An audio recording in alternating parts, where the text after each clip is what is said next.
নমস্কাৰ মোৰ ৰান্ধনীশাললৈ আপোনালোক সকলোকে স্বাগতম জনালো। মই আজি এতিয়া তিতা ফুলৰ বতৰ। তিতা ফুল এতিয়া বজাৰতো বহুত উপলব্ধ আৰু গাঁৱৰ ঘৰবিলাকতো কথাই নাই। গাঁৱত যাৰ ঘৰ আছে তেওঁলোকেতো আৰু পাবই। এতিয়া আমাৰো আছিলে গাঁৱত তিতা ফুলৰ গছ, কিন্তু আনিবলৈ বহুত অসুবিধা। সেইটো কাৰণে আমি টাউনত কিনিয়ে লৈছোঁ। এয়া ফুলৰ ঠাইখিনিৰ পৰা মই ফুলখিনি ছিঙি লৈছোঁ। এতিয়া মই ইয়াৰ দুটা ৰেচিপি বনাই আপোনালোকক দেখাম।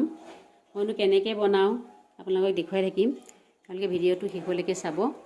এতিয়া মই তিতা ফুল কেইপামান ধুই লওঁ। প্ৰথমে মই ইয়াৰ তিতা ফুল কেইপা ধুই ল'লোঁ।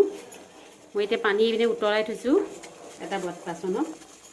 মই এতিয়া তিতা ফুল কেইপামান ইয়াত দি দিছোঁ।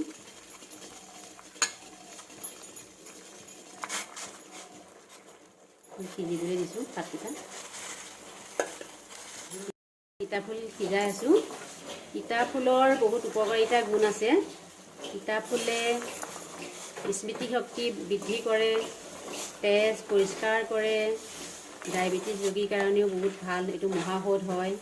লিভাৰ ভাল কৰে আৰু কৃমি নাশ কৰে। সৰু সৰু ল'ৰা ছোৱালীয়ে হওক বা ডাঙৰ মানুহৰ যি কৃমি বেলুন নাশ কৰে। বহুতো উপকাৰিতাৰ গুণ আছে তিতা ফুলত। এইটো মাজে সময়ে খাব লাগে। আৰু এতিয়া যিহেতু বতৰ এই তিতা ফুলৰ বইল কৰা হৈছেহে ৰেচিপিৰ কাৰণে। এতিয়া এইটো মই পাতি দিছোঁ গেছত। মই এতিয়া এই আলু বইল কৰি দিছিলোঁ আগতীয়াকৈ, আৰু মই সিজোৱা তিতা ফুলখিনি এয়া তিতা ফুলখিনি মই এটা খৰাহিৰে চেকি ল'লোঁ।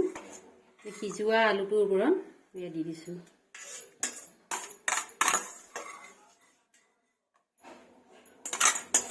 মই যিহেতু তিতা ফুল সিজোৱা আলুৰ লগত মই পিটিকা কৰিম, সেইকাৰণে মই ইয়াত অকণমান সোৱাদ অনুসৰি নিমখ দিছোঁ। নিজৰ সোৱাদ অনুসৰি দিব। আৰু অকণমান তেল দিছোঁ, কেঁচা মিঠাতেল, আৰু কাটি থোৱা অকণমান পিঁয়াজ দিছোঁ। এইটো তিতা ফুলৰ পিটিকা হ'ব। বহুত টেষ্টি হয় আৰু হেল্থৰ কাৰণেও বহুত ভাল। ইয়াত তিতা ফুল সিজোৱা আলুৰ লগত পিটিকা কৰি দিলোঁ, সেই হৈ গ'ল। ইয়াত মই একো দিয়া নাই, এনেকৈ পিটিকা কৰি। ইয়াত কিন্তু কিছুমানে বইল কণীও দিয়ে, কণী বইল কৰি পিটিকা কৰি খায়। মই নাই দিয়া, মই অকল আলুৰ লগতহে কৰিছোঁ। এতিয়া মই আনটো ৰেচিপিলৈ যাম।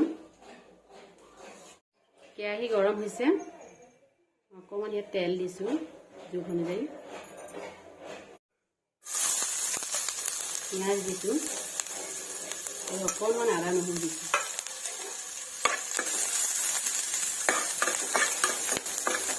ভাজি আছোঁ।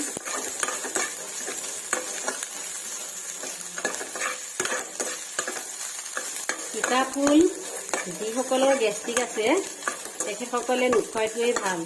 গেছৰ কাৰণে বহুত বেয়া। যিকোনো তিতাই, অকল তিতা ফুল বুলিয়ে নহয়, তিতা কেৰেলা হওক, তিতা বস্তুবিলাক গেষ্ট্ৰিকৰ কাৰণে বেয়া। ইয়াৰ এতিয়া মই তিতা ফুলখিনি দি দিছোঁ।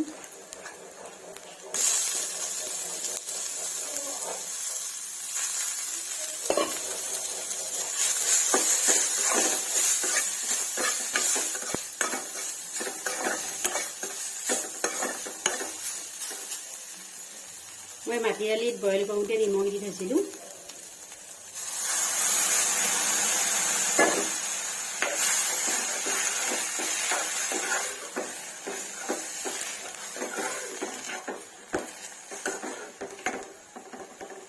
মই মাটি দালিৰ লগত তিতা ফুল বনাইছোঁ।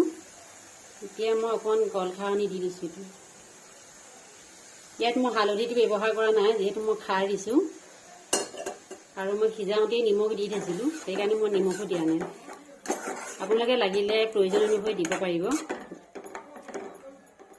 এতিয়া অকণমান সিজিলেই মই এইটো নমাই দিম আৰু হৈ যাব খাবৰ বাবে।